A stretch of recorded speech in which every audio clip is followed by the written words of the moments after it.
guys, welcome back to my channel. It's actually near the end of the week now. I have already been reading books that I wanted to read this week. Um, so it's another reading vlog in case you haven't picked that up yet. So I have already started doing some reading this week. It's now Friday. Yeah, it's Friday. I should have started this out earlier in the week, but there's just been so much going on. My son has been sick. We've had snow, so he hasn't gone to school any this week because of it. So we're kind of just hanging around the house. I've been hanging around the house because what he has is really contagious. So I haven't wanted to like take him in any stores or anything. So I've just been keeping him at home, and anything that we needed to pick up, I've just been doing grocery pickups for anything that we absolutely need. But I thought I'd go ahead and start out my reading vlog. I'm not going to post this until next week, which is why I'm just updating you now with what I'm reading. So I've only read 2 books this week, believe it or not. By now I would probably have been maybe in the middle or near the end of my 3rd book.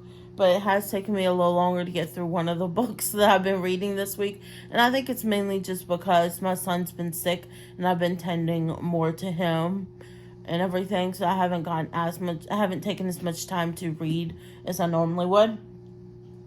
But the first thing I'll go and hold up, is a Kindle read. It's another ARC copy that I received from an author called The Designated Valentine. And it is like just a little novella, I believe. I think it's only like 200 pages or so. I'm not exactly sure because my Kindle doesn't really tell me. It only tells me based in hours or a location in the book it'll tell you. But for some reason it doesn't tell me pages. I even went to try to change it to pages and it doesn't let me do that. I don't know if it's because it's an ARC copy or whatever, but I end up changing it from location to like how many hours it's going to take me to read. And I think this one was like a 4-hour book on your Kindle, so that wasn't too bad of a thing. I did really enjoy The Designated Valentine. Here, I got myself a book journal, which I've actually been using here lately, so I have it written in here, all my thoughts on The Designated Valentine. I have lots of thoughts. So here's that. And then there's like a section where you can write your favorite quote. So on my thoughts on the book, I put down, I love the nicknames they had for each other. Mason called Caroline Varoom, and she called him Peppermint, which I thought was really cute, because her nickname was Car, so that's why he called her Vroom, because it sounded like a car for her nickname. And I also put that I loved all the pop culture references in the book. They talked about a reference from Shrek and then one from Finding Nemo, and these were kind of all like in teasing moments between each other. And there was even one from The Grinch, a reference from The Grinch. And then I put that I also love, this is not a Christian romance. It's just a contemporary romance, but it does have some faithful content in it, which I really enjoyed. I think it showed like Christians from a true perspective of not being like I love Christian romance books. I've only read one. So I feel like most Christian romance books, they make it seem like they don't ever have any bad thoughts or anything like that, that they always just trust into God. And it does, they kind of like, I want to say in this book, trying to explain it for somebody who only likes clean, like Christian romance novels, I think this one, there was parts in the book where the characters, especially the guy, Mason, he would, every time he looked at Callie in kind of like a sexual way or whatever, he would stop and think no and ask God or the Lord to take those thoughts from his mind or whatever. So I feel like that was like more of a true representation of like a Christian, because you're not always going to be the person who never has his thoughts. Of course you're going to have some thoughts like that, but you always ask God to please clean your mind and everything. And I loved that part about the book. So it did have some faith content in it, but not as much as like a Christian romance would have. There was just like little sprinkles here and there of it. So that's what I put here, that I also loved all the faith-filled content and how the characters were catching themselves thinking things they shouldn't and asking the Lord to be with them. And I felt it represented a real Christian who isn't perfect, which I really loved about that. And then here on the back, my favorite quote, I put, "You can guard yourself for now, Caroline, but I won't let you do that for much longer. Just so you're aware of my plans, I'm going to bring a wrecking ball to your walls and a key chiseled to fit the chain locks around your heart. I'm not worthy of your love, but Caroline, I'm selfish enough to admit I need it." So I really love that quote in the book. So this is kind of about childhood friends to enemies to lovers. So they kind of have a thing for each other when they're growing up, when they become, when they start going through puberty and stuff. It starts out at that point when they're kind of like teenagers, and she has feelings for him, for Mason, and she's contemplating on whether to tell him or not. And then it's his birthday. I think it's his 18th birthday or something. I can't remember exactly because I read this at the beginning of the week. I think it was his 18th birthday. She ends up texting him after he's had a party that he didn't even invite her to, but he said that he didn't invite her to it because he knew it wasn't her type of party. So I'll put the Kindle here to hold up for you to show, and I'll have the picture of the book here instead of the Kindle. But so he didn't invite her to the party because he didn't think it was her type of party, because there was drinking involved, and he knew that she doesn't approve of all that drinking and all that. And he's kind of like, I guess, lost. He hasn't really found God or anything like that yet, it seems like, in the beginning. So she ends up texting him after his party's over, asking if he wanted to hang out. And of course, he said yes. And he's already drank a lot, so he's been drinking. He's a little drunk, I guess, it seems like. But he says that he's not that drunk. He doesn't think that she'll realize. Only that Caroline does realize. So he ends up hurrying up and get dressed. He brushes his teeth in an attempt to try to mask the alcohol on his breath. And he meets her at the diner, which apparently is their spot. And she ends up telling him how she feels. And he ends up, in his thoughts in his head, he's like, I've always had these thoughts about her. Like, what if more? He's always thought the same thing too. And he ends up just acting on it and kissing her. And that's when she realizes that he's been drinking. And she pushes him away. She says, I don't want you like this. You're drunk right now. And I don't want you like that. And she wants him to be sober and to be in his full state of mind when he kisses her. So he gets mad. He feels rejected. And he says a lot of mean, hurtful things to her. And then just walks out, and they don't ever talk again after that. Fast forward 3 years, she's still in town. He is now a country music star, pretty big. And he ends up coming back to town. At some point between him coming back to town and everything, she goes to one of his concerts, because apparently he had written a song for her. I can't remember the name of the song now. But he wrote a song for her, and it was, it was called Midnight Mistakes, I think is what the song was called. So you couldn't, mistake it for not, because it was at midnight when they got together. And it talks about how he regrets what he said and everything that went on that night and everything. And now he is sober. He hasn't drank anymore since that night. He has found God, and he's been following God's path for him and everything. And that's when he's came back to town to convince Caroline that he's changed, that he's a changed man, and that he wants her back. And that's at the point where they're like enemies when he first gets back to town and they start talking. She's like, "No, I don't believe you." She has up her walls from 3 years ago where he hurt her, and she doesn't know if she can tear down those walls for him, if she can trust him or not.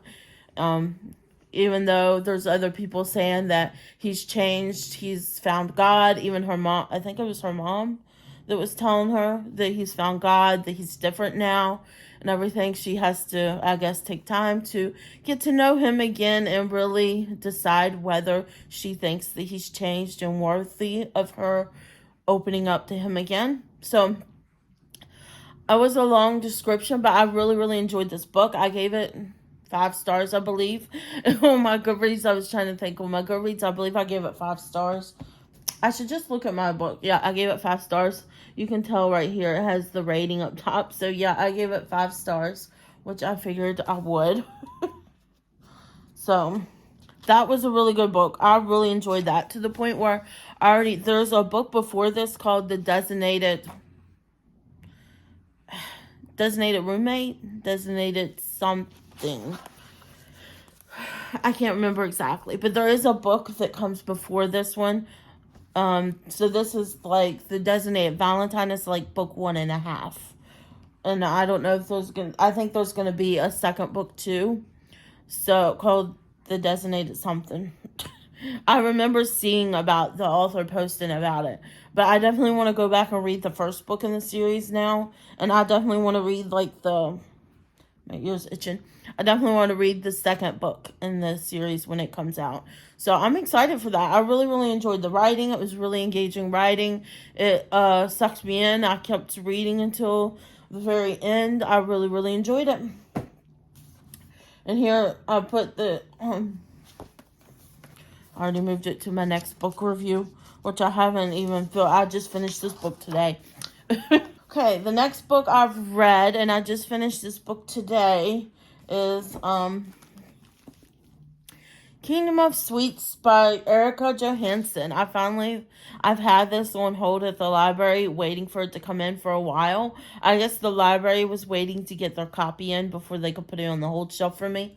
But I finally got it, and this is what took me the longest to read this week. I just finished it this morning.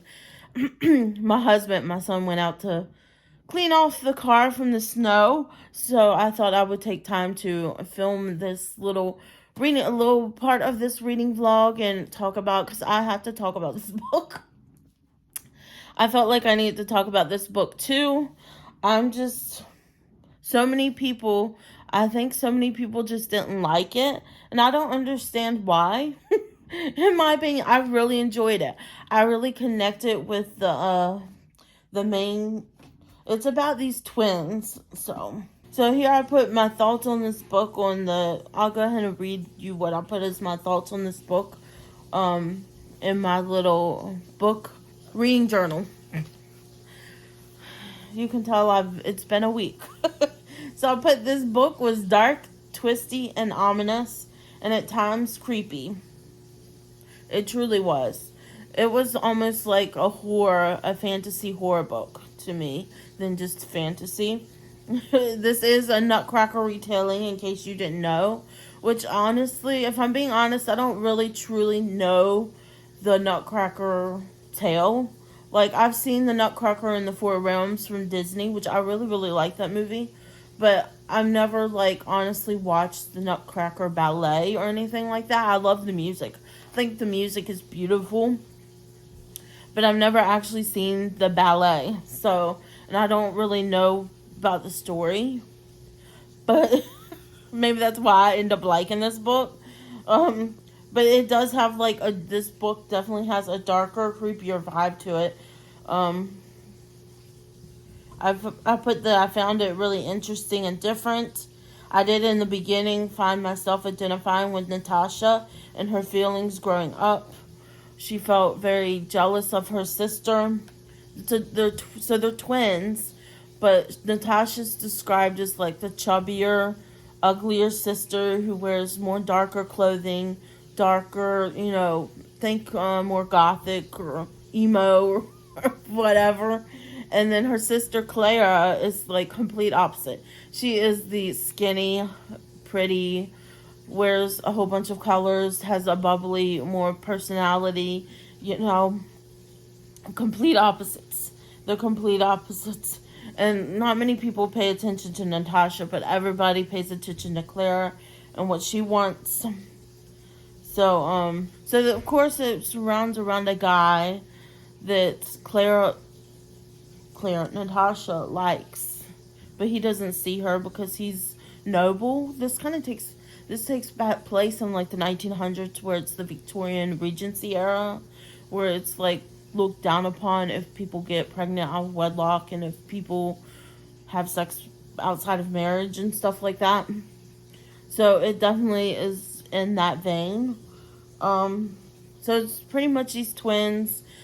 Natasha is jealous of Clara because she's skinny and beautiful and can wear all these colors, and guys are always falling over themselves to talk to her, whereas Natasha's not like that. No guy ever wants to talk to her or even comes up to talk to her. It talks about in the beginning. So that's why I identify so much with her. I felt like that growing up, that no guys ever wanted to talk to me. I very much felt like the chubby, ugly sister. I'm an only girl in my family, so I don't have any sisters or anything. I have 3 older brothers, but I very much felt like the ugly duckling. I felt sometimes jealous because my oldest brother, he's always had like the higher metabolism. He's always been able to eat whatever he wanted growing up, never gained weight, never any of that. So I always felt a little bit jealous about that part, that he got my dad's metabolism, because my dad's very much like that too. He doesn't gain weight easily or anything like that. Where it's my mom's side who gains weight easily and everything. And me, especially me, I feel like I'm so much like my mom. All I have to do is look at something that's unhealthy for you and I gain 5 pounds. So I very much have to just cut out everything cold turkey when I'm trying to lose weight, which I have been trying to lose weight ever since the new year. I've been trying to just find balance. But anyways, we're going off on a tangent here that's not about the move. Anyways, they're jealous of each other. They have this uncle called Dresselmar. I don't know if I'm saying that right. He gives them gifts on Christmas Eve.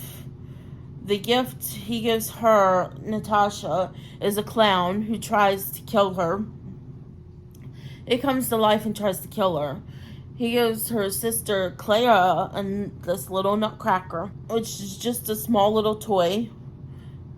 And it's beautiful, of course, and it doesn't try to kill her. It almost acts as like it's trying to protect her sister. Well, come Christmas Eve night, the nutcracker comes to life, and it sends both her and her sister to the Kingdom of Sweets. And there they kind of battle it out. She finds out before they get sent to the Kingdom of Sweets that her sister is gonna marry the guy that she has been like trying to get his attention. She talks to him and everything. He even sneaks up to her room and stuff for them to do things in the middle of the night, but he doesn't like acknowledge her as wanting anything more from her. So when she sees that he decides to get engaged to her sister, she becomes really jealous and everything. So that then you fast forward to that night. They both end up in the Kingdom of Sweets. The Nutcracker transports them there, and they pretty much fight it out. I don't want to tell too much, but they do. They pretty much fight it out. She ends up choking Clara, thinking that she's killed her. The sugar plum fairy. They meet the sugar plum fairy there, and she kind of manipulates Natasha and makes her jealousy that she already has like a million times worse, to where she goes in a rage and attacks Clara, thinking that she always thought that Clara was trying to protect her or look out for her, but in reality she was behind her back scheming against her sister and stuff like that. And she finds that out. The Sugar Plum Fairy pretty much shows what's been going on behind Natasha's back and everything, and that's what causes her to get mad, and she ends up she thinks choking her sister to death. And then she gets the Sugar Plum Fairy sends her back, says she'll send her back to the world, and she'll be her sister Clara, but she has to bring the Dresselmeyer. I don't think I'm saying that right, but she has to give her she has so long that she has until she has to deliver the Dresselmeyer to her. She wants to kill him, and that's supposed to be their uncle. So she goes back. She ends up being Clara, and she gets married to the guy. She ends up telling him that she's had a miscarriage. I forgot to tell you that Clara was pregnant by some guy, somebody who was not noble or worthy. So she ends up just telling him that she had a miscarriage, and she says that he doesn't know any difference because of guys don't know nothing about any of that, and I'm sure they didn't back then. But clearly she didn't. It was because she's Natasha, not Clara, but she's just Clara or Natasha inside of Clara. So pretty much she's just, and she finds out as she's playing Clara and married to this guy, she finds out he's not everything that she thought he was. She doesn't love him like she thought she would, now that she knows who he really is. He's not really that kind. He's not that nice. He's not that generous to anybody. She finds out how bad he really is, and she regrets what she did. That's one of the things I really liked about the book is the fact that she regrets it. They pretty much grow and learn. And now I did put that the Land of Sweets and the Sugar Plum Fairy, that I found it so creepy, and that this was almost a horror book mixed with the fantasy for me, because the way that they describe the way the Sugar Plum Fairy looks, it's very descriptive, and wow, it was so good. Here has the favorite part of your book. I put the beginning, getting to know the twins, Clara and Natasha, and their growth throughout the book. I really liked seeing how much they grew together throughout the book. And then that does have takeaways that you can write down from this book. And I put that it does not do well. And this kind of reminds me of Harry Potter. Put something that Dumbledore says to Harry when he's looking in the Mirror of Erised, and he says it does not well to dream, I guess, of what could have been, because you're never going to have that. So that's what I put. It does not dwell to be jealous or greedy, as this book shows what can become of some things, or what can become of such things.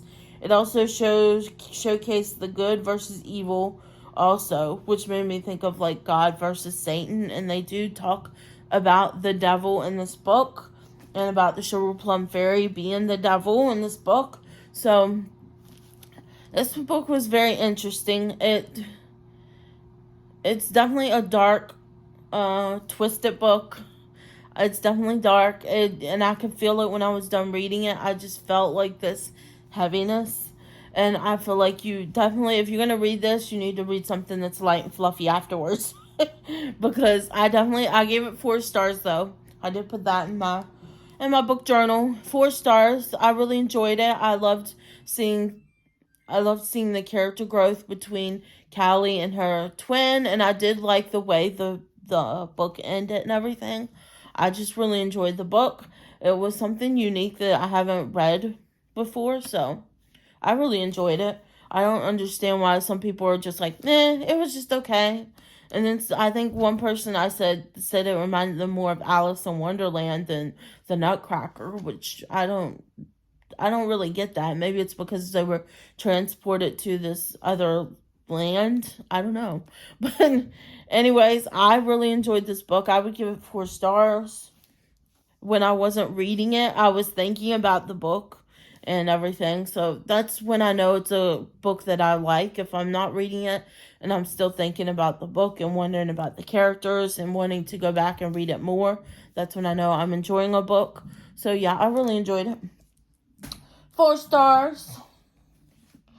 Okay, the next book, got a little close to you there. The next book I'm going to read is solely based on Ashlyn here on YouTube. Ashlyn Kaylee, I think is her name here on YouTube. I really enjoy her booktube channel. Her and her husband have a booktube channel, 2 separate ones. Her name is Ashlyn and his name is Ian. But she talks about Allie Hazelwood being her favorite author. So I picked up the Love Hypothesis. So this is the book I'm going into reading now. I haven't read any yet. I'm getting ready to edit a video. My what I got for Christmas video, so I can post it today on my YouTubes, because I'm not going to post my reading vlog until next week, because after I read this book, which is from my library, I have 3 ARC copies that I need to read. So I have 3 books I need to read that authors sent me from ARC copies, and they both need to be read next week for my next reading vlog, because one comes out on the 30th, which I didn't tell you, but the Designated Valentine that I read, it comes out February 1st on Amazon. You can find it, the ebook. I don't know if there's going to be a physical book too, probably. There'll probably be a paperback too at that time. On that note, it did take me longer to get through Kingdom of Sweets, but I think it was just because it was a darker book. I have been reading this one probably since Monday or Tuesday. I put it on here. So I started reading this on the 15th, and I finished it today, which is the 19th. So it did take me longer to get through it, but I think it was just because of the theme of it being more dark and ominous. But yeah, I'm going to move on to the Love Hypothesis, because I need something light and fluffy to help me after that dark book. But I feel like it just... You almost learn something from that book, though, about not being jealous, about not being jealous of what others have and what you don't have and all that. So I really enjoyed it. Anyways, I'm going to go because this has already been almost 30 minutes.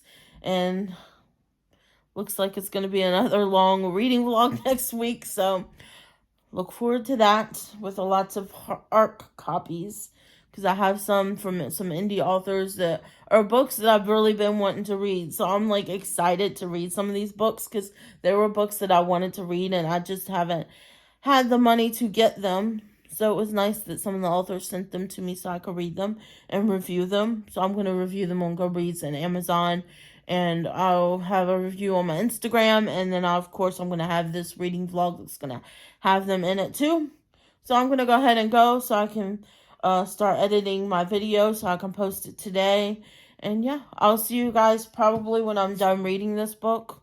It'll probably be when I'm done reading this book that I'll update you about it, because it's only Friday. My son doesn't go back to school until Tuesday. So I don't know when I'll be able to come back in and update you, but I'll try to update you when I finish this book.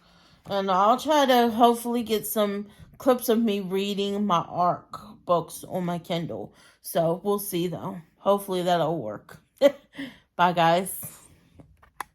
Hi guys. So I'm reading some of the Love Hypothesis now. Just started and I'm in the prologue. Already I'm laughing my butt off. So this guy walks into her. She can't even see who he is. Walks into the bathroom and he's like, what are you doing in my bathroom crying? And she says, oh, I'm not crying. Well, I sort of am, but it's just tears, you know. I do not. She said, it's my contacts. They expired some time ago, and they were never that great to begin with. They messed up my eyes. I've taken them off, but she shrugged hopefully in his direction. It takes a while before they get better. You put in expired contacts. He sounded personally offended. Just a little expired. What's a little? I don't know, a few years. What? His consonants were sharp and precise, crisp, pleasant. Only just a couple, I think. Just a couple of years. It's okay. Expiration dates are for the week. That totally sounds like me when I used to wear contacts. Literally. I wouldn't care if they were expired or not. I would still be putting them in my eyeballs. Thinking they're okay. I feel like expiration dates are just a guideline of what to go by. It doesn't mean they're set in stone, you know? You have a little bit of time after that expiration date before anything really goes bad. Then it says a sharp sound, some kind of snort. Expiration dates are so I don't find you weeping in the corner of my bathroom. Unless this dude was Mr. Stanford himself, he really needed to stop calling this his bathroom. It really was his bathroom. I think he was a professor, and this is like the bathroom that they use in his classroom to empty out the Bunsen burners, I think he said it was. So, this is literally page 3. I'm already laughing and enjoying this book. So, this is looking like it's going to be another book that I'm going to really, really like. Oh, lordy. Hi, guys. So, a little update to the reading vlog that I've been filming these past couple weeks. I did finish the Ali Hazelwood book. I returned it to the library this morning without giving y'all an update. But it was so good. I really, really enjoyed the book. Loved her writing style. I love the science part of it, mainly probably because I went to school to be a nurse. So I did take some sciencey.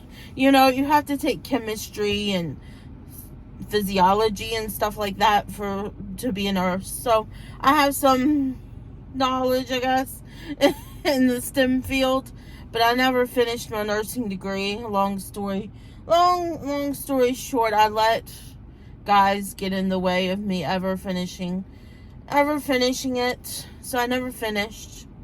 But that's neither here nor there. So I read Ali Hazelwood's first ever STEM romance book, and I really, really enjoyed it. I didn't find myself getting bored during the sciencey parts. I didn't really feel like there was that many parts that were talking science that I didn't know about, but maybe that's because with this main character, she was basically doing something with, was it liver? Pancreas. I think it was the pancreas. Trying to detect a cancer sooner and doing lab work to try to detect cancer sooner, pretty much. And so it had to do more with the medical type of field, which I really enjoyed. And she was talking about going into academia afterwards, so like working in the academia field. So, and I really enjoyed the romance. Adam, was it Adam? Olive and Adam, I think, was the main characters. Really enjoyed that romance. It was really, really good. I give it 4 stars. There was a lot of language in the book, which I didn't enjoy. And then chapter 16 and maybe part of 17 too, there was some spiciness and smut that I also skipped over and didn't enjoy. I just don't see why books need to have smut in it or any type of spiciness beyond kissing, and that's all you really need to put in a romance book. It doesn't need smut to be good, in my opinion. And I've discovered that recently from just reading some indie authors' books that I've been reading that doesn't have that in it. They're like clean. Some of them are Christian romance books, and some of them are just clean, or not clean, but closed door romances. So I've really been enjoying those, and I haven't found the need for smut in my books. So when indie authors can do it so good without the smut. So that is just my opinion right now. So I did go ahead and put pre-order. I put on hold her second book, Love on the Brain, I think it's called, in her STEM series, STEM romance series to read. I think I'm either number 3 or number 4 in line to get that one for Love on the Brain. But yeah, I did enjoy it. Now we're moving on to, I have 3 ARC copy books that I need to read that I was sent from indie authors. The first one that I read, I just finished reading it. I didn't update you guys before starting reading it, because I started reading it last night, like literally right after I finished Ali Hazelwood's book. Can't even remember the name of that one right now. But literally not long after I finished reading Ali Hazelwood's book, I was like literally so excited to read this book called Cinder Luna, and it is a like fairy tale rom-com retelling of Cinderella. I freaking loved it. I was up until 1 o'clock last night reading it, and then was like laying in bed with my Kindle. And you know how when you have your phone and it smacks you in the face when you're falling asleep reading or looking and scrolling or whatever you're doing on your phone? I was doing that with my Kindle. Needless to say, that didn't feel good. So at 1 o'clock I decided to just put the book down. And I was like, I can finish it tomorrow. So it was so good. I think it was a little over 300 pages, which is not too long of a book, but it was so good. First of all, I freaking died when I opened it up to start reading it. The dedication was to Chicoletta, and it said, to Chicoletta, you really were a good chicken.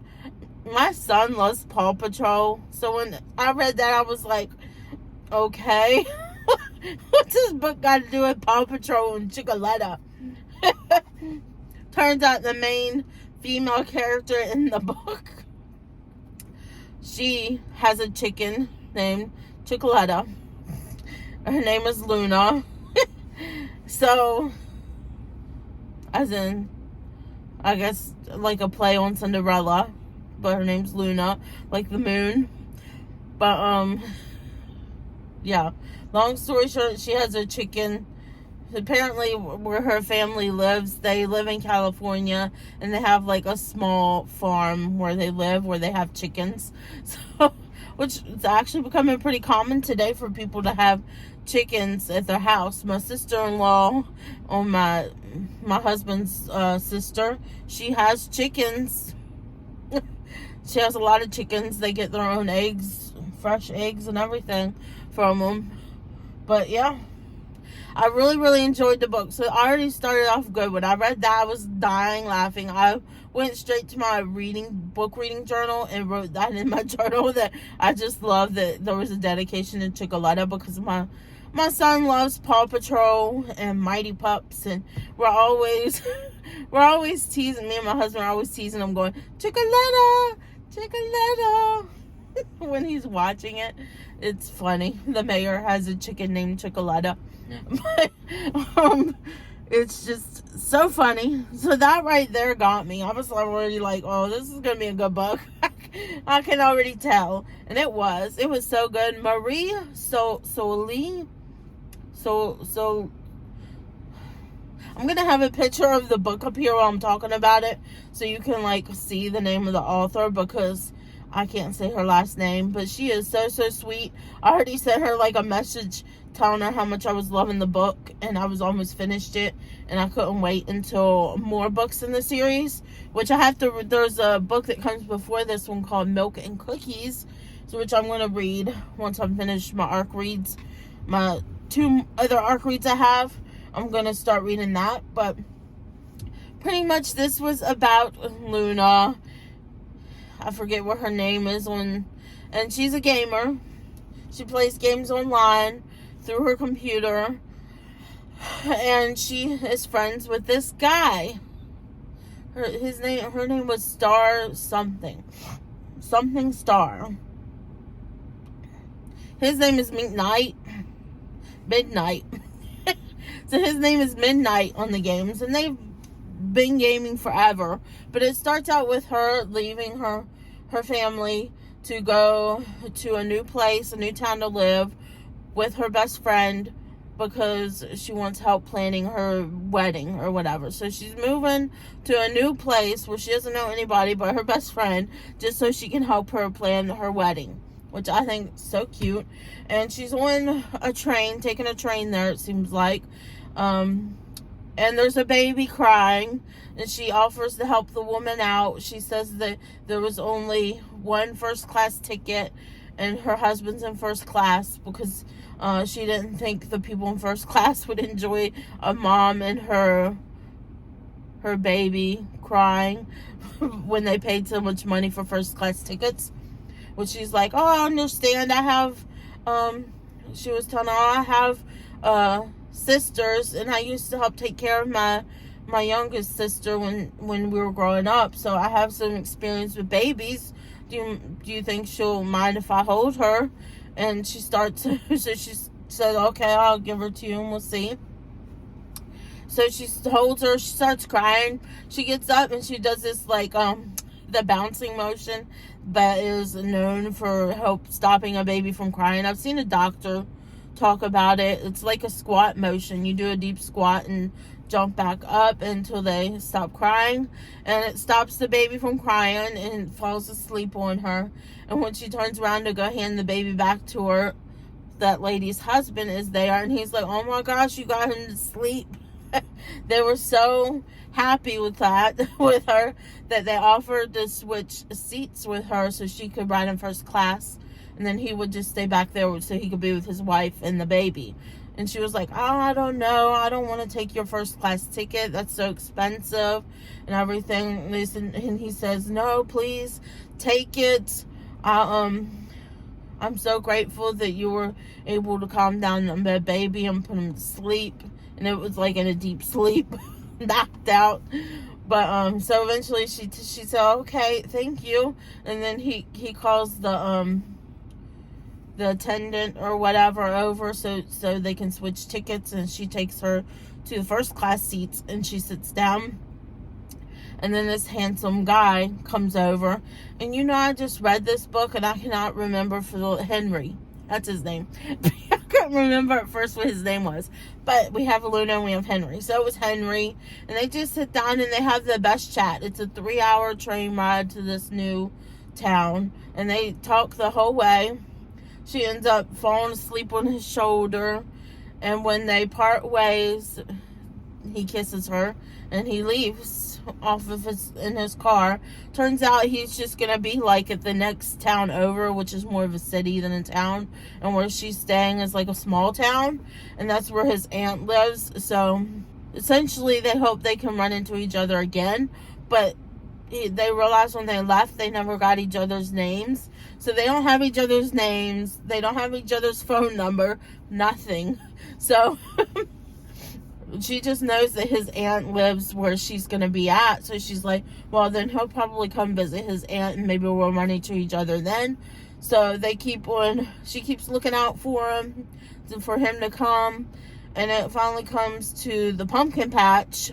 And in the meantime, while she's waiting for it to come before the pumpkin patch happens, there's a pumpkin patch that happens in the book. But in the meantime, she's been playing games, and where she's been staying with her best friend's parents, staying at their house. She's been playing games on her laptop with Midnight, and everything. And they're like best friends. They talk back and forth into the chat, which I love that about the book, that there was like little chat messages and there was some text messages once they exchanged numbers, which I absolutely love that. So once we get to the part where they meet again at the pumpkin patch, she something happens and her foot gets, oh, it's the goat. She has cookies in her back pocket. They finally, once they bump into each other, she's like, well, I haven't went to feed the goats yet, because they always have at these places where you can put your coins in and get the feed to feed the goats. So they go to do that. He puts his coins in, and then she puts her hands down there so she can get some of the feed. And they go in to feed the goats. Well, she forgets that she has cookies in her back pocket from her best friend's bakery, which is called Cookies and Cream, or Milk and Cookies, I think. I forget what it's the name of the book that comes before this one. So I guess we find out about her and her fiance or whatever in the first in the novella. But yeah. So I think it's Cookies and Kisses is what the name of the place is. Well, she forgets that she has it in her back pocket, and all the goats start attacking her, and one of them gets a hold of her foot, and he scoops her up and carries her out, and she loses her shoe. A la Cinderella. So she loses her shoe in the goat thing, and she's like one shoe on, one shoe missing. Turns out a goat ate it, but something happens and she has to leave. I remember at this point there was like a flood that happened at her best friend's parents' house, and it pretty much destroyed everything but her laptop. Her clothes have to be washed and everything because they were like affected by the flooding that happened. So long story short, she has to find a new place to live. This does happen before the pumpkin patch, like right before the pumpkin patch part happens. She has to find a new place to live. Well, when she's in the Cookies and Kisses bakery getting cookies or whatever, these two twins come in and tell her, because she's complaining about she's been trying to find a place to live and she doesn't really have money to pay for a place and everything. So these twins come in, I guess, over here, and they're like, well, we have this place above our bakery, and they have like a cake bakery, and they said, well, you can stay there for free if you just help us out. We didn't have enough money to pay for somebody to do the laundry, somebody to do the dishes. So we're like, we don't have enough money to pay for them, but we'll let you stay there for free if you just help us out around the bakery. So she's like, okay, well, I don't mind doing that. So she's like, okay, cool. She says, well, let me see the place first. So she goes, and the place is a literal attic. Think of Harry Potter and his broom cupboard. That's what it's kind of described. It's a little bit bigger. It's a little bit bigger, but it pretty much the same look and aesthetic as his broom cabinet. She talks about there being cobwebs everywhere and spiders, and then she notices a hole and asks if there's mice, and they're like, no.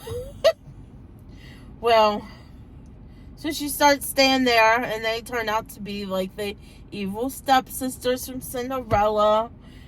She ends up having to work 12-hour days, even longer, because for one, when she gets there, the laundry's already piled up. Like, she can barely find the washing machine and the dryer to do all the laundry. By the time she finishes the laundry, it's already like almost 8 o'clock at night. And then the next day, it's the pile of dishes that she has to do, because they haven't even been washing the dishes. They've just been rinsing them off and reusing them, I guess. I was like, really? That's so gross. So she takes it upon herself to wash all the dishes the next day. So pretty much they've been finding her odds and ends to do. And it ends up to even be outside of the bakery to cleaning her house. And when she goes and is doing some cleaning in the house, she discovers that they have like name brand designer clothes, designer shoes. We're talking Christian Louboutin, with the red under the heels. That's like thousands of dollars. And she finds out that there's like a recent receipt where she just bought some like designer dress and designer shoes. when she's cleaning. There's a cat there that keeps on knocking everything over and terrorizing her while she's trying to clean, and she thinks that the cat is like sabotaging her, when in reality the cat's kind of like showing her like the truth, so she sees like what they're doing to her, and that they're really not broke to where they couldn't pay for somebody. They just don't want to pay for somebody because they're greedy. But I don't want to give too much more. I've talked so long about this book, but I don't want to give too much more. But after the pumpkin patch, she's talking with Midnight, and they're talking and playing, and it turns out he is creating a game, and he wants to expand. Turns out he's rich. His father owns a company, and he's supposed to be his youngest brother was supposed to be the one that was the next in line to run the company, but he didn't want to do it. He wanted to be a movie star. So Henry is the one who gets the next in line to run the company now. And now he's talking about opening up another division where they do family-friendly games, ones that the whole family can play together and everything. And I just loved the book.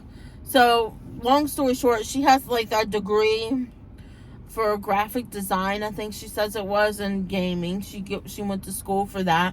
She's been having a hard time finding jobs doing it because every job wants you to already have experience, when she doesn't have any experience yet that she can really put on her application for having. So nobody's hiring her because of that. So when McKnight comes to her and lets her know that he's designing a game that he's gonna make, his company's gonna make, he asked her for help to give him some pointers as to what he could do to improve it and everything else. And long story short, he ends up hiring her on as the graphic designer because she tells him that the graphics need to be a little bit better, and she ends up redoing the graphic designs of the game and helping him out with like saying it needs a new story and the title, and pretty much helped him create this game for him. And in the process, well, I don't want to say anything else. I don't know if there's because I didn't read the synopsis. I went into this completely blind and didn't read the synopsis, but I just knew that it was a retelling of Cinderella, which I was really excited about, but like a rom-com version. And I really I love this book. If there's a book, I love a book when I stay up till 1 a.m. to read it. And when I was like putting it down, I was like, I just want to read, and I needed to make dinner, and then I need to put laundry from the washer to the dryer, and then I need to do dishes. And I was like, I just want to read. Mom life, but I just want to read.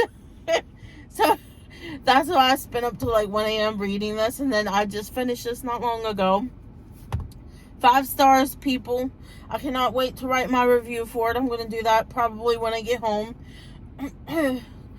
I usually write up because it's an ARC.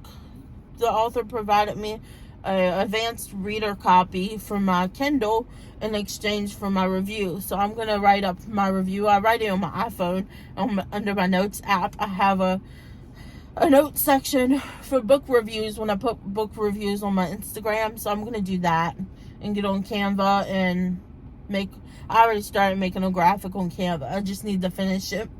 And yeah, I really enjoyed it. There's going to be a second book in the series already at the end of the ebook. There's a sneak peek to the second book in the series, which is going to be a Beauty and the Beast rom-com retelling, which I'm so excited for it. The preview of it already sounds freaking amazing. I read I guess it was the first chapter of the book that was in there. It's so good. The end of this book was so good. It's just such a good, feel-good rom-com. There were some funny parts, some sad parts. Poor Chicoletta. But I ain't going to say no more. But anyways, I finished that book. It got 5 stars. I knew it was going to when I couldn't stop reading it. And the next one I'm moving on to is part of the Coffee Loft series, which I'll pop up a picture right here of the Coffee Loft series, because all these books are the like little coffee Valentine's books. They totally have like a Valentine's theme going on there. At least I think they do. I don't know if they meant it to be like a Valentine's theme. But it's by a whole bunch of different indie authors. And I got a couple of the books sent to me early. Plus I'm on like a team where I post about it whenever there's a new one releasing. Which there's a new one coming out on Wednesday that I got to post about. But this one comes out January 31st. So it literally comes out the day after Cinder Luna comes out. And this one's called By Any Means Necessary. And it's by Jenna Brandt. So I'm very excited. Now these ones are just little novellas. So they're going to be pretty short. I think this one's only like 122 pages. So these will be easy for me to read. I'll probably finish reading this once I get home with my son. So they'll be pretty easy for me to finish reading. When I get home with my son, I'll probably read this. And then probably tomorrow I have another one. It's called Cappuccino Mugs and Firefighter Hugs. It sounds really cute. I don't remember exactly who the author is on that one, but I know that that one doesn't come out until like the middle of February. So I don't really need to read that one yet, but I really want to, because I've been really enjoying these indie authors. This is the first time I've really read indie authors that aren't like, you know, nationally known and published. So I've really been enjoying these books. So anyways, I'm gonna go so I can start By Any Means Necessary, and I'll come back once I finish it, because it's just a little novella to let you know my thoughts and my rating and everything. So I'll see you guys then. Bye. Hi guys, welcome back to my channel. I don't know why I'm telling you welcome back to my channel because I'm just giving you a reading update on my channel. I already read By Any Means Necessary, which was another art copy I had to read. I was talking to you last time about the Cinder Luna book that I had an art copy to read. And then I moved on to the 2 Coffee Loft art copies of books that I had to read to review, which I've already like made my review on Goodreads, and then I have my review written out in my notes app in my phone. That way when it comes time to post my review, I have it already written out, ready to go. I don't have to worry about it, because the one of them's not until the 31st, and then the other one's not until the 21st of February or something like that, I think so. So I'll post it here. So anyways, I finished By Any Means Necessary, and I'll try to pop up a picture here so you can see the picture of the book, because the covers are completely adorable to all these books in the series, I think. And I didn't get sent all the books in the series to review the books of, which is fine with me. I enjoyed the ones that I did get sent. They were really good. They're just little novellas, so they're only like 130 pages, 140 pages a piece. So with Any Means Necessary, centers around the 2 main characters. Pretty much it's the second chance romance trope for this one. And these are all like sweet, clean romance reads. They're not really Christian romances. They're contemporary romances, but they're secular. But they do have like some talk of God and Jesus in them. But it's just like one brief little moment. It's not like throughout the whole book, you know. So, and By Any Means Necessary, you have the 2 main characters. The girl, I wish I could remember their names. Is that sad? I read these and then I don't remember the names of the main characters after I read them. Well, the girl, she's the one that owns the Coffee Loft. Apparently the Coffee Loft is, if you're wondering, is like a chain of coffee restaurants that people are opening up throughout the world. And I forget where this one is supposed to be located at, but it's like a franchise coffee shop that people started opening. They pretty much they have to follow, I think, the coffee recipes, but they're giving them flexibility to add any bakery item, or they can make like special coffees each month and stuff like that through the franchise. So she just opened the coffee loft. And then the main male character, they used to date. So it's a second chance romance. They used to date. He used to be a bartender. And I forgot exactly how they said it, but he broke up with her over a text message because he just thought that he was no good for her pretty much, which, I mean, I guess he wasn't any good for her at the time. I didn't really say why. Just said that he wasn't any good for her at the time. So he just broke up with her. I mean, you could have done it better than through a text message, but he broke up with her through a text message. And, so I guess they've kind of become, and she's like mad at him over that, clearly. Who wouldn't be? And then he starts coming in to her coffee shop when she opens it. And she comes to learn, it turns out that he's switched job careers. He's now going to be a canine handler, and he's going to the academy to become an official canine handler with his really sweet German Shepherd. And pretty much he just starts showing up at the coffee shop. He starts becoming a regular. He comes every day before he goes to the academy to train. He'll come sometimes on his breaks from the academy during training and stuff like that. She starts hearing from other people in the community that he's actually changed. And I think her mom, is one of the ones that said that he's changed. And you'll see that he's changed his ways and he's trying to become a better person. And of course you have also their like inner monologue. And I do like that this is dual point of view too. So like one chapter is from her perspective, then they'll have another chapter that's from his perspective. And then they have the inner monologue that they have going on in their heads, what they're thinking, which I like that also. So pretty much they just start talking again. And once he starts becoming a regular, they start talking again and getting to know each other again. And then, then something happens, and she thinks that he's just using her to better his reputation or whatever. Now that he's in the academy, somebody told her that that's what they heard he was saying.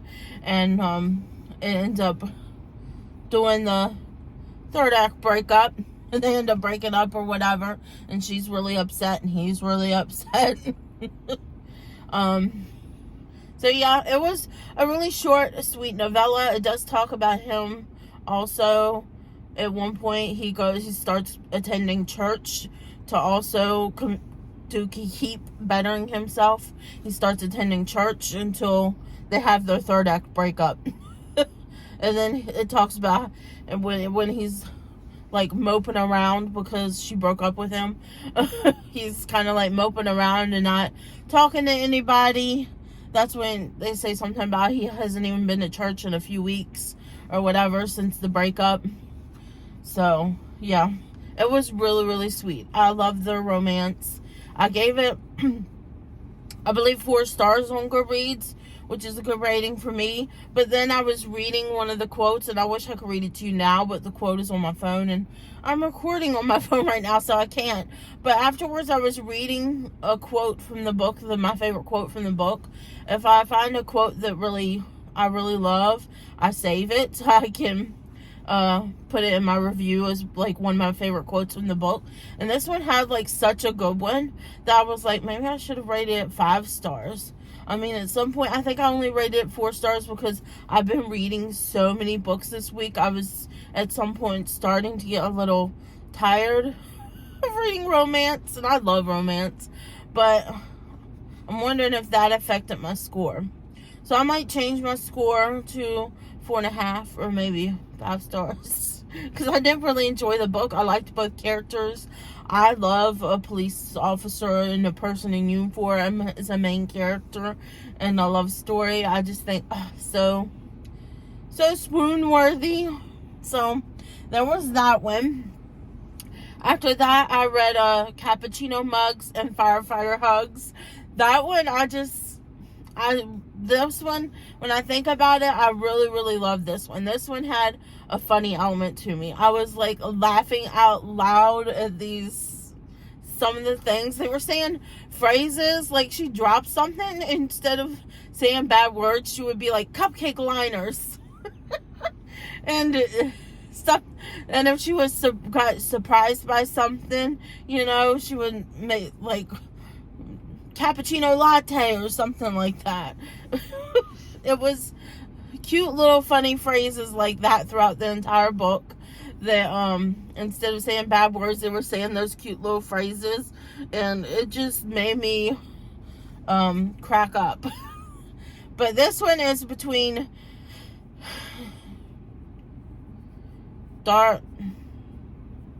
Drinda and Jeff. Jeff is the firefighter. He's a fire chief. He's the head fire chief at the fire station. And Drinda, I think is how you say her name, she's the one that owns the coffee loft. She just opened it. And he comes in at the beginning of the book. He comes in to order like coffee and everything for everybody at his fire station. And she asks him if he wants a sandwich or whatever. So she makes him a sandwich too to have, and she gives him the coffee half off, because she says first responders like firefighter and police and everybody, they get like a 10% or 20% discount off of coffee. And she was going to give him, because it's his first time in the cafe, she was going to give him his sandwich for free. And he's like, no ma'am, I can't take anything for free, because turns out that he's gonna have to do the inspection on her building with the like health inspector. He's like the fire inspector that has to inspect her building. So he's like, I can't take anything for free, it's against the rules or whatever. And she gets really upset about it, that he wouldn't even take her free stuff, and gets all grumpy. So it kind of turns into like an enemies to lovers, or you could say a grumpy sunshine or whatever, because they start being grumpy. Or at least she does. And then, so after that, it's just they keep on talking, interacting. He keeps coming in for coffee for the fire station, and they keep getting to know each other better. And it's so funny because it has Grammy L, which is his grandma, keeps on like pushing them together, and she keeps on teasing Dorinda. Like she says, he would make a great husband or whatever. She was such an cute, adorable side character that kept pushing them together, which was funny. And she would start like volunteering them for things to do together, like the Valentine's Day dance or whatever. She volunteered both of them to be part of it. And for Drinda, it's to bring coffee and make a dessert to bring. So he's supposed to help her pick a dessert. They're supposed to do it together. And this was at the point when they were both mad at each other for something or another. He came to inspect the building with the health inspector. And she was like, well, let me hand this coffee to this person, and then we can get started. And the coffee ends up slipping from her hand, and it spills all over Jeff. He gets so mad. He thinks that she did it on purpose because he wouldn't accept her free food, which I thought was hilarious. And because he was so upset about that, he gives her like the long list of things that she needs to do before she can get his approval for her business rating, for her fire pass or whatever, for her coffee loft shop. And this one, it takes place in Canada. I remember that much. And that Cappuccino Mugs and Firefighter Hugs, it takes place in Canada, because she mentions it a couple times about it being in Canada. So I did rate that one 5 stars on Goodreads, because there was just so many cute little elements, and it made me laugh. And if something makes me laugh, it's ultimately gonna get a higher rating in my book, especially if it's a romance book and it's like making me laugh out loud. And my husband's like giving me weird looks, like, what are you reading over there? That's ultimately probably why I gave this one a 5-star rating, and the By Any Means Necessary got a 4-star rating. Loved By Any Means Necessary too, but it didn't have that comedic element that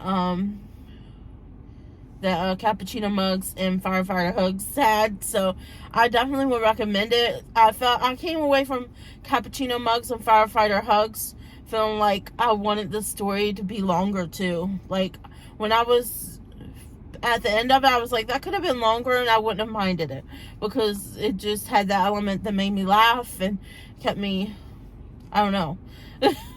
There was just that little something extra to that one that I really enjoyed. So I probably will. And I forgot to, I think Cappuccino Mugs and Firefighter Hugs is by Katie I don't remember her last name. But you're going to be seeing the picture up here. So look to the picture for the author. But I believe By Any Means Necessary is by Jenna Brandt. And Cappuccino Mugs and Firefighter Hugs is by Katie O something. I don't remember. Connor. I think it's Katie O'Connor that does that one. But you can check, like I said, check the picture that I pop up on the screen for them, because they were both Kindle books. And they're very cheap. They're like, I think, $3.99 for them if you want to purchase them from Amazon or any of your ebook retailers. I just know Amazon's the Kindle is the most popular one, but there's like Kobo and Nook and from Barnes and Noble. I used to have a Barnes and Noble Nook. But anyways, all that to say, I'm moving on to another book, and I hope I can finish this one this week. But I mean, if I don't finish it, then you're gonna see this will be the end of my video. And I'll just cut out this next portion and you'll see it next week. But if this is included in the video, then clearly I finished this book. So I want to start The Hunting Party by Lucy Foley. I only have probably 8 or 7 days left now before I have to return this to the library, because it does actually have people that have it on hold after me. And this just, I thought was great. I've been reading so many romances. I thought a thriller to break it up. And this one just looks like a great wintry thriller. Look at all the snow on the cover. It'll be my first, I think, Lucy Foley book, I think. But here is this book, and I'll read you the back, what's on the back. It says, a New Year's reunion in the remote Scottish wilderness. The beautiful one, the golden couple, the volatile one, the new parents, the quiet one, the city boy, the outsider. One of these friends is a murderer, and one won't make it out alive. Join the party now. That just sounds good. And I had just started. I'm on chapter 3, and I'm in Katie's perspective now. I think it's like in like each couple's perspective, or each person's perspective. So I think we're gonna have multiple POVs here. It looks like. I will read you what's on the inside of the cover too. It says, all of them are friends. One of them is the killer. During the languid days of the Christmas break, a group of 30-something friends from Oxford meet to welcome in the new year together. A tradition they began as students 10 years ago. For this vacation, they've chosen an idyllic and isolated estate in the Scottish Highlands, the perfect place to get away and unwind by themselves. They arrive on December 30th, just before a historic blizzard seals the lodge off from the outside world. 2 days later, on New Year's Day, one of them is dead. The trip began innocently enough. Admiration of the stunning is for bonding scenery, champagne in front of a crackling fire, and reminiscence about the past. But after a decade, the weight of secret resentments has grown too heavy for the group's tenacious nostalgia to bear. Amid the boisterous revelry of New Year's Eve, the cord holding them together snaps. Now one of them is dead, and another one of them did it. Keep your friends close, the old adage goes, but just how close is too close? Sounds pretty good, right? So this will probably be the last book I read this week. But I wanted to include, because a lot of this is taking place over 2 weeks, this vlog is, and a lot of the books I read were like art copies. Like, I think I read 4 art copies within this vlog, and there's only like 2, maybe 3 library books. So where I was saying that I'm going to start out the new year by every reading vlog, I was going to do like 2 library books and pick 1 book from my shelf. I haven't done that yet because I got these art copies to read, and I have another one that just got sent to me. Well, it hasn't been sent to me yet, but I've been added to the ARC group on Instagram, so we can like introduce ourselves and start chatting amongst each other and getting to know other people that are on the ARC team. And you pretty much just follow all the people, and then that way you can go, when you go, you can just go into the group chat that you're in, and you can just add your review in there, post your review in there. That way everybody in the group chat can go like the review and leave a little comment and everything. That way it boosts, the algorithm boosts, and it shows it to more people, so the book gets out to more people. But this next one that I have, that I'm going to be a part of the art copy, is a historical Regency romance. I freaking love a historical Regency romance. Ever since Bridgerton is the first one I got into, I have to say. But then I loved the Christie Ann Hunter, A Noble Masquerade. That one was really good too, and that one's a Christian, I believe, a Christian Regency romance. If not, it's a clean one. But A Noble Masquerade is the first book in the series, and I think there's 4 books. There's 2 from the girls and the family, and I think there's 2 from the guys in the family too, which I really liked. That Regency romance series too, and it was clean and had some funny parts, and I really enjoyed it. Anyways, that's neither here nor there. I'm gonna go to reading because let's see if I can try to finish this book, because I do want to publish this. I do want to edit this to post probably on Saturday morning. I'll edit it to post, so I do want to try and read this, get this read, so I can like give you my opinion on this book before I have to edit and post the video. So I'm gonna go. This is gonna be a long video, I'm sorry guys, but I'm gonna go and continue reading because I'm only on chapter 3 right now, and I'm just getting to know the people that are coming to the house. So I will talk to you guys when I finish the book. Hi guys, so a little update. I decided to DNF this book. It was at chapter 14, I believe. I was on page 112, and I just was thinking to myself, I'm not enjoying this. The synopsis gives me so much Clue vibes, and I love Clue, the board game. I even love the movie from the 80s with Tim Curry in it. Such a good movie. Tim Curry is so funny in that movie. But I think I just don't like that in book form. There's just so many different point of views during this book, and then there's so much going between each character. You're going from 3 days ago and present, and switching back and forth. And I had gotten to the point where they found the dead body, but it was still like, I don't know, they were going back to 3 days earlier. The 3 days earlier, I found I was getting bored at points in it, and they were talking about like their past and things that happened in the past, and you're just like getting to know each character, I guess, and the character, and I don't know, I just found it boring, and I couldn't get into it. And 2024 is gonna be the year where if I'm not feeling a book, if I'm feeling bored by the book, if I'm having to push myself to read the book, then I'm gonna DNF it, because there's just so many good books out there. Why waste my time on books that I'm not enjoying if there could be another book that I'm enjoying? So I decided to DNF this book, and I knew I wasn't going to finish it in time for me to edit and post my video tomorrow for my reading vlog. So